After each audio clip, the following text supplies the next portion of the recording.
నేను చేయబోయే రెసిపీ గుత్తొంకాయ. కోడిగుడ్లు సరిగా రాలేదు.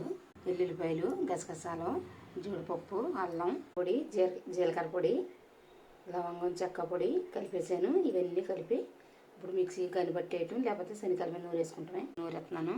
వేసి పెట్టుకుని వేడెక్కాక వంకాయలు వేపుకోవాలి. ఇలాగా వేపేసుకుని తీసేసుకోవాలి. ఉల్లిపాయ ముద్ద వేసుకోవాలి. పోయింది. ఇప్పుడు ఇందులో మనం పసుపు వేసుకుందాం. కారం, నూరుకు పెట్టుకుందాం. మసాలాలు కొల్లుప్పు వేసుకుందాం. మసాలా నీళ్ళని వేసేసుకుందాం. గుడ్లు ఇందులో వేసేసుకుందాం. ఉడికిన తర్వాత అప్పుడు వంకాయ ముక్కలు వేసుకుందాం. కొంచెం ఉడికింది ఇది. ఇప్పుడు మనం వేపుకున్న వంకాయ ముక్కలు అన్నీ వేసేసుకుందాం. వంకాయ కోడిగుడ్లు రెడీ అయిపోయింది. గుత్తొంకాయ ఇలా మీరు కూడా వండి చూడండి. ఈ వీడియో కనుక మీకు నచ్చినట్టయితే సబ్స్క్రైబ్ చేయండి, లైక్ చేయండి, షేర్ చేయండి, కామెంట్ చేయండి.